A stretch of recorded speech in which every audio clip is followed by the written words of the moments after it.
వాస్తవానికి 2023 ఎన్నికలలో మొన్న జరిగినటువంటి అసెంబ్లీ ఎన్నికలలో 63 సీట్లతోటి కాంగ్రెస్ గవర్నమెంట్ వచ్చింది. ఇప్పటికిప్పుడు ఎన్నికలు వస్తే మాత్రం కాంగ్రెస్కి 28 సీట్ల కంటే ఎక్కువ రాదట. ఇది సునీల్ కన్గోలుకు సంబంధించిన ఇంటర్నల్ సర్వేలో వచ్చిన రిపోర్ట్ అని చెప్పి తెలుగు స్క్రైబ్లో వచ్చినటువంటి వార్త. ఈ వార్తను ఇప్పుడు నేను మీకు చెప్పేటటువంటి కరెక్షన్ చేస్తున్నా.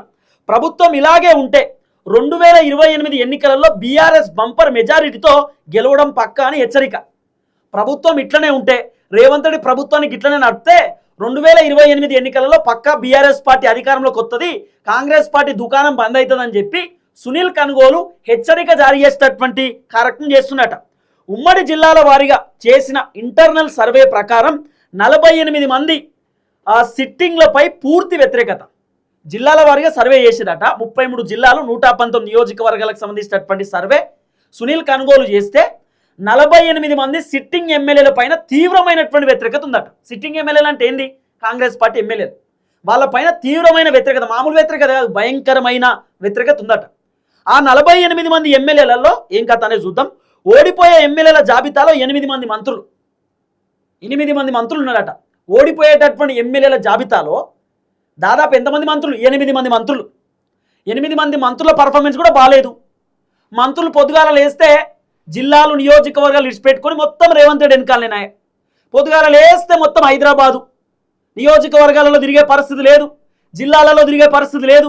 ప్రజలు సచ్చిరా బతికిరా, ప్రజల పరిస్థితి ఏంది, ప్రజలు కన్నీళ్ళు పెట్టుకుంటారా, ఏడుస్తురా, ఏంది, ఉండడానికి ఇల్లు ఉన్నదా, తాగడానికి నీళ్లు ఉన్నాయా, కట్టుకోనికి గుడ్డలు ఉన్నాయా, అసలు ఏంది ప్రజల పరిస్థితి, జనాలు ఓట్లేసి గెలిపించారు, వాళ్ళ కష్టాలేంది, బాధలేంది, అవన్నీ పరిష్కారం చేయాలనేటటువంటి ఆలోచన ఒక్క మంత్రికి లేదు.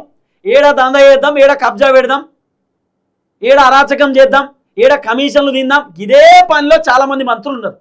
ఇక 2-3 మంత్రులు నీతిగా నిజాయితీగా పనిచేసేటటువంటి వాళ్ళు కూడా ఉన్నారు, కానీ దాంట్లో కూడా కొంత కమిషనే. ఈ రైట్. ఇంకా డెప్త్గా మాట్లాడుకుంటే మంత్రుల అక్రమ వ్యవహారాలు, భూ కబ్జాలు, స్కామ్లతో కాంగ్రెస్ ప్రభుత్వంపై ప్రజల్లో చెడ్డ పేరు. వాస్తవం ఇది. సునీల్ కన్గోలు రిపోర్ట్లోకి ఇది కూడా వచ్చింది. ఏది?